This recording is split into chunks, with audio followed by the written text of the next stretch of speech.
Welcome to the ITSP Magazine Podcast Network. You are about to listen to the Loops and Life Cycles podcast with Josh Mason. When you hear a new idea, do you wonder, can I put this into practice in what I'm doing? Join Josh Mason and guests as they dig into concepts from multiple disciplines to find ways to improve our business, our security, and our lives. Enjoy this episode, and remember that knowledge is power, now more than ever.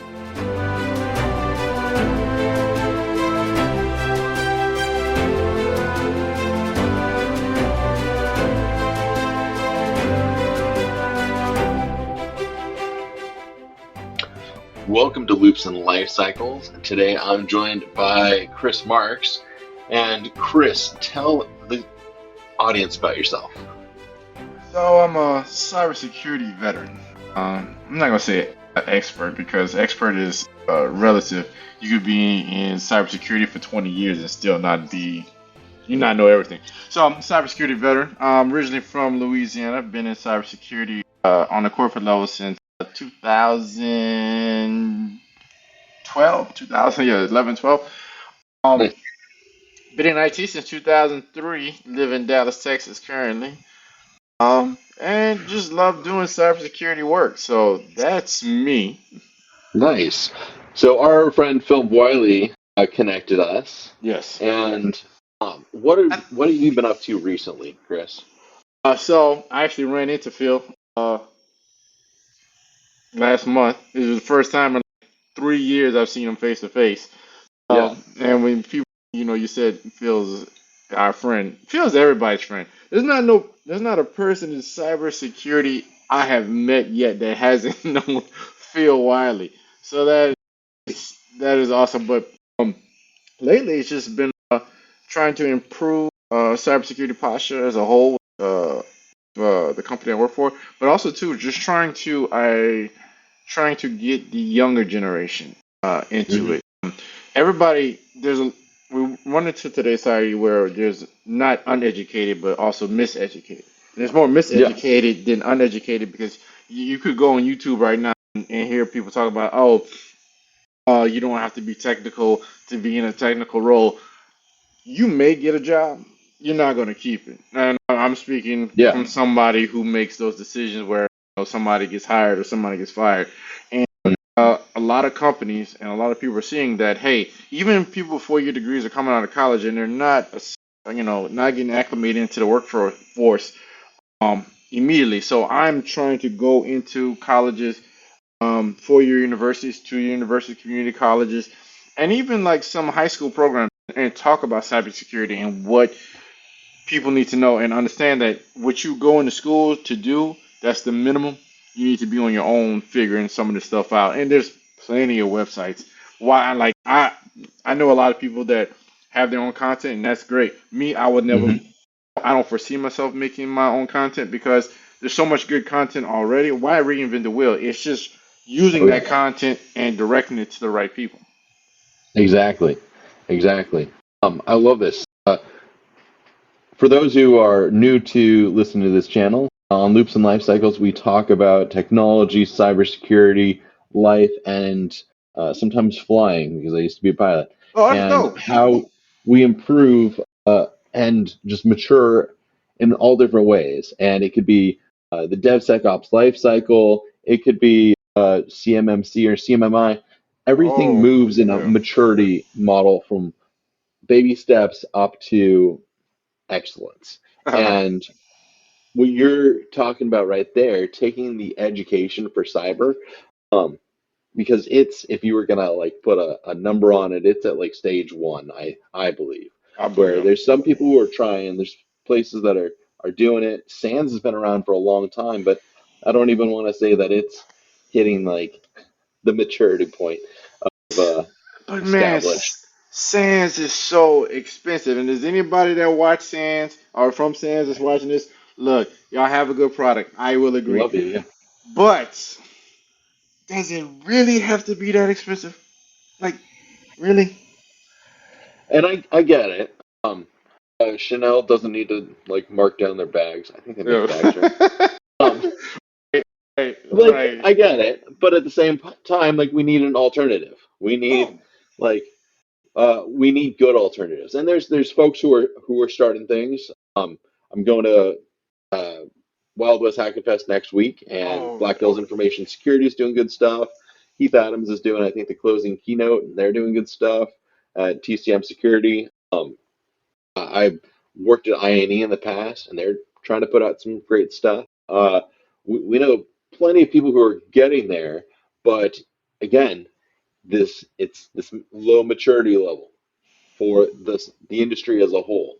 Some organizations have things worked out pretty well. I think TCM and TCM's got a good system. SANS has a good system. system. Uh, Black Hills or anti-siphon training has a good system. But like you were saying, the colleges, the schools, what about them? And And it's not just cybersecurity. yeah, It's developers. oh my There gosh, yeah. yeah, there, and it's not just in Texas or Louisiana, but like in Hmm. New York, it's all over. It's really because that's the people I've talked to, and they're Yep. seeing that hey, these kids are going to computer programming, 4 year to colleges, come out, go into the workforce, and all of a sudden they don't know what to do. Like they're not getting acclimated, and it it's crazy because we live in a world now, right now, where also two people think AI is going to take their jobs. And I understand Hmm. something when it comes to AI.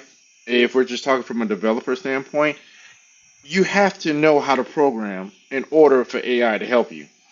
AI doesn't put, know, libraries and know what to look for. It'll give you a good format, but their form I say a good format because it types up a format in Hmm. roughly a 60 seconds, but you have to go and you have to edit and troubleshoot. You Oh spend yeah. hours doing that. But I'm just trying to help these kids understand, hey, okay, what are the universities teaching? Like what programs like my school still teaches C++. Yes, there's some things that's written in C sharp, but why are we still spending time on C++ when even the professor I had an instructor I talked to, he's like, I hate C++. Then why are we doing it? Why is it Yeah. so important to it? Let's talk about the different scripting aspect. Let's talk about Python since cybersecurity is going to be doing it. Let's talk about PowerShell. Yeah. Or let's talk about what's going on in the cloud. Like what are we Terraform? Like what, Yeah. let's get these kids understanding of these programming languages, and then when they graduate. But I always say this: like people ask, do you need a degree? Do you need a certification? You need both. And I think it's time for 4 year universities to start doing both. You're going to Mm. teach your theory, but you're also Hmm. going to work these certifications to where these kids get certified and have a degree so they get a better understanding where the workforce mindset is. And then, send them on the way. But it's also letting these kids know, like, hey, or the students know, you have to do this on your own. And I think adults, and I say older adults, like people 30 and up that go back to school, understand it Hmm. because they've been in the workforce. Okay, let Right. me Right. take more of my time on my own. But just get that mindset into a 16-year-old who's still deciding where to go to school, what he what they want to do, what what major that they want to have, and understand the grasp of it. So that's what I've been doing. Totally. That's awesome. I love it. I love it. Yeah, my mind's going over a dozen things right now off of that. I know WGU is doing a really good job of putting out a model along those lines, getting certs alongside training. It's Hmm. not perfect. I know people who are in the program, a lot of people who've gone through the program. It's good stuff, but it shouldn't be the lone good system out there. There's several, don't want to use the B word, the boot camp word, but Oh, there's a few yeah. programs at schools that I know are doing a decent job.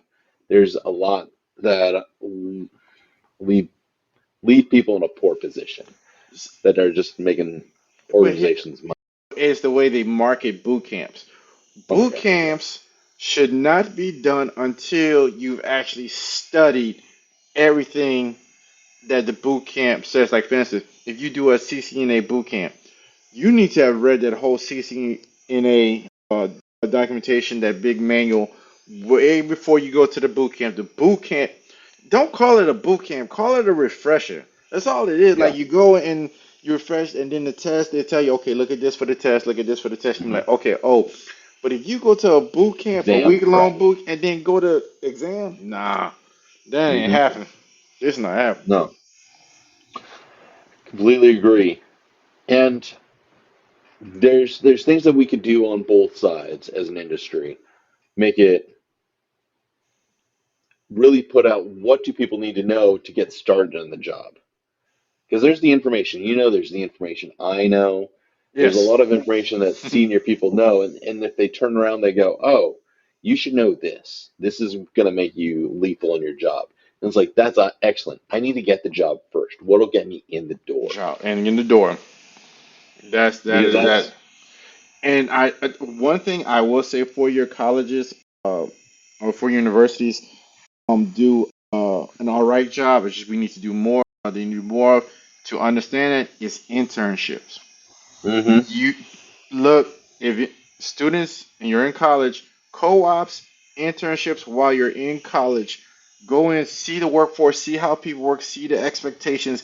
Then when you get back to school and you're going back over theory, you know hmm exactly how the theory is supposed to be applied into the workforce. So you're absolutely right. There's a lot of WGU. I don't know if they really do interns. I've heard of people actually getting their back and master's yeah. degree. So I do think like the 4 year colleges, Mhm. they really need to work with more companies to get these students, especially these tech students, into internships. You're a pilot, okay? There should be plenty of them too. Right. And this isn't a new thing. I think of all the lawyers out there. You Oh don't yes. Oh you yeah. don't get a job, you don't graduate from law school having never done an internship. And Oh, and they get paid nothing during their internship, but you go and that's you work for a big law firm and you get paid nothing, see? but then you have the experience. You come out and they're like, "Oh, you work for so and so." Doctors. And Doctors, another one. Before you're released, so you have your residency where you don't make any money, but mhm, you're under the tutelage of an advanced doctor. They're showing you. And to my earlier point, you're a pilot. The person doesn't just study how to fly in the classroom, and you tell them get in this plane and fly. mhm, It's baby steps, okay, with an mhm, instructor, real life scenarios. Like, why tech should be the same way? Okay, we're in school, we're studying. Okay, right? now let's go apply it somewhere. It's Yeah. And there's been folks who say we need to have certain standards that what we're working on is at the same level. We could shut down companies if we do security wrong. Companies go away. School districts and towns have gone bankrupt oh, because they've gotten definitely. hit by ransomware, and the guy doing the IT, I don't know, maybe he took Sec Plus, So, maybe he didn't. so to that point, yes. So I'm in the Dallas Fort Worth area, Hmm. and you can look it up how the DFW, like Dallas Police Department, Emergencies 911, got hit with ransomware, and how long it took for them to come back up. It Hmm. crippled them to the point where they had to make an announcement to people that, hey, police are responding longer times to take response because we're trying to get them the correct information because their Hmm. systems wasn't up. If I'm a criminal Hmm. and I know that, like, and then you come to find out, uh, well, they think, oh, we did our patching. Okay, yeah, but are you having off-site backups? Are you doing your DR test? Are you educating all of your employees on what to look Hmm. out for? So, to your point, you're absolutely correct. We should have certain standards because what is happening? Like, are you Hmm. doing that external audit, that third-party audit to test your systems to see where you rank? Tabletop exercises. Are you doing that? Yeah. Oh, You and got then me thinking about a whole bunch of other stuff too. Think about casinos. builders. Oh, Yeah. yeah. We get there, but I was just thinking like builders, plumbers, electricians. People have to have licenses when Yes. they do work. They got to get permits from the city. Like, and if your plumber messes up something, what? It's going to cause a bunch of damage, cost a Oh, lot of definitely. money. Is he going Definitely. to like bankrupt the company and like make people? No, but we've got systems in place that like that has to be done right. There's a code. And you have code inspectors that are paid by the city to make sure plumbing was done right. What about cybersecurity? Dude, we're the Wild Wild West. We're literally, and if we talk about maturity level, we're the Wild Wild Hmm. West. And yes, we have, in the Wild Wild West, you have marshals and things of that nature, but it takes so long for them to come to town to create the Yeah. peace, and then when they're gone, it goes Hmm. right back. So we definitely should have standards. But we're also in a race where everybody's trying to be that standard, and not everybody could be NIST. I'm sorry, NIST ISO has everybody Yeah. beat because all everybody's framework is based off of that. Mhm. You know? There's not you can't tell me not HIPAA, not GVLA, not CMMC, not a single compliance that doesn't have a NIST frame or ISO framework. So Hmm. it's but everybody's trying to be that person. If we And, gonna be honest. and if you get down to it, the reason we have fire codes, building codes, is because of like the Chicago fire Oh or the yes, San Francisco Cisco. earthquake, things that have like destroyed whole cities over things that could have been fixed by building right. And now I don't know, I hate using this term, but like a 9/11 type event for cyber. But I feel like we've had a few that should have been like, wake up, let's get this right, and yet here we are. Have we gotten uh have we gotten adjusted to it? I mean, like seriously, like when We're we used talk to it. about Yeah. the Chicago fire, or the second city, that was Hmm. catastrophic news. Now it's like whenever you turn on the news or you're seeing a report, it's we're not phased as a society. Hmm. Now, in the cyber world, my cyber friends who paranoid to whatnot, they're not. Like I know people that try to have no digital identity at all because they know what's the ramifications of it. But to that point, what was shock? What kind of event was shockers in 2023? And to say, hey, we need one complete stand. I mean, what level of event? A whole state being taken down? Yeah, Like, I don't know. It's something's got to happen, and I like the approach you're taking. I do wonder though if we're going to get there. Uh, the leading cause of death in North America, if it's not like health related, like heart disease, cancer, the leading cause of like most people dying is in a car in the United States. and that's about to, And man, that's about to, I'm about to man. drive probably for a couple hours today, like going to a thing and back and somewhere else. Like, and I'm not even gonna think about it. Like, I'm gonna do what I know is safe. Mhm. I'm not gonna do something stupid, but at the same time, like we go out and we just drive cars and people die in them all the time. Well, what about cybersecurity? If we can't get people to think about like, oh, how do we solve that problem? How do we get them to think about how do we solve the cybersecurity problem? I like starting at the beginning. If we can get people young, if we can get people before they've realized what the world's like as an adult,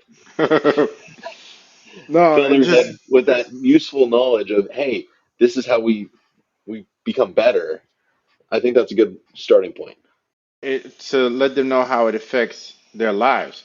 right? Cybersecurity, you don't have to be in cybersecurity to know cybersecurity affects your life. Hmm. Perfect example, doctors. Doctors got to go through these Epic systems, Alma systems, whatnot. Hmm. They get upset at the amount of times they have to make a password or whatnot, but it is what it is. You're dealing with health records, and they know that the nurses they're in there all the time. Um, Hmm. so you're not you're not technical. To that Yeah. point, your mindset is somewhere else, and your expertise is somewhere else. But you still deal with cybersecurity rules. So if we Hmm. speak to these young kids about it, and that's what I want to tell them about it. I want to show them how it affects their lives every day.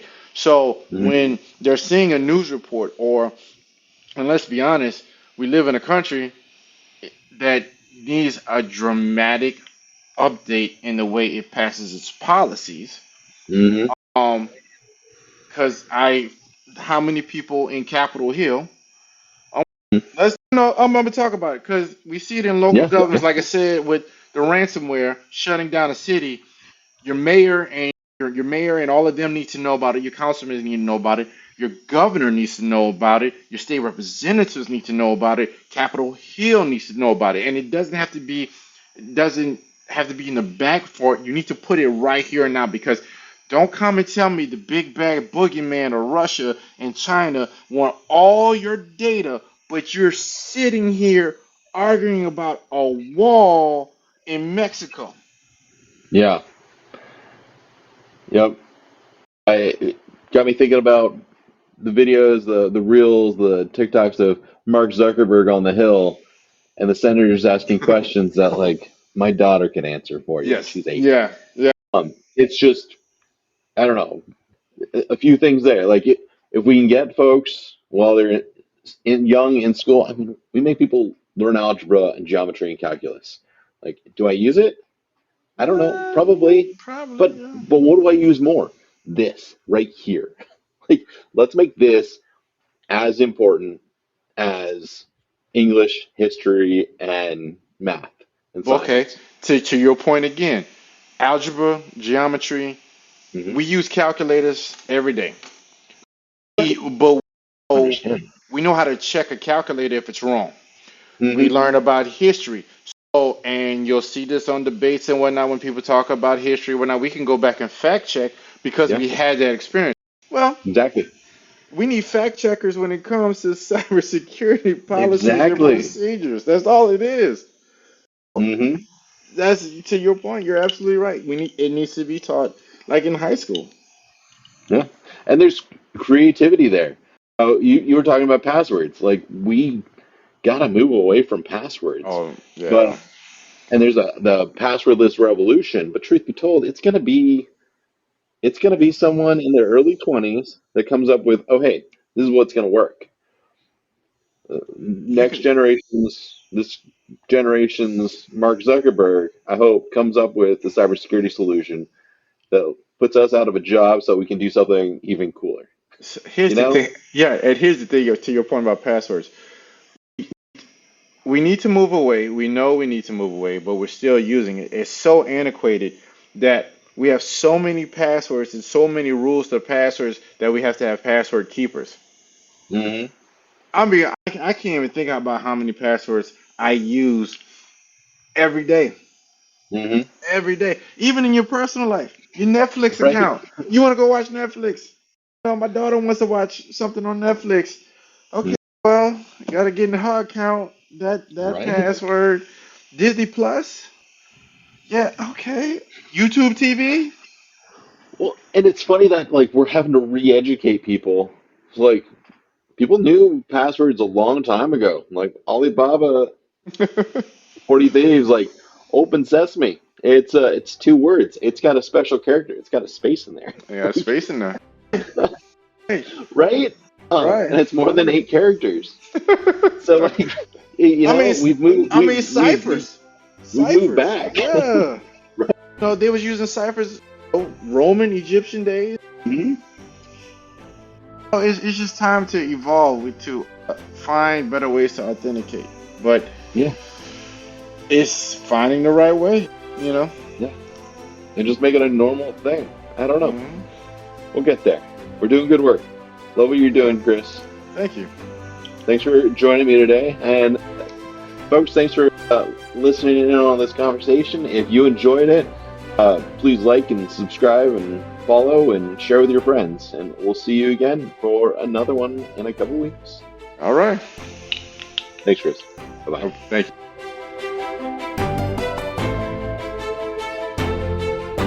We hope you enjoyed this episode of Loops and Lifecycles podcast with Josh Mason, part of the ITSP Magazine Podcast Network. If you learned something new and this conversation made you think, then add this show to your favorite podcast player. Subscribe to the ITSP Magazine YouTube channel and share the ITSP Magazine Podcast Network with your friends, family, and colleagues. If you represent a company and wish to connect your brand to our conversations and our audience, visit itspmagazine.com to learn how to sponsor one or more of our shows. We hope you will come back for more stories and follow us on our journey.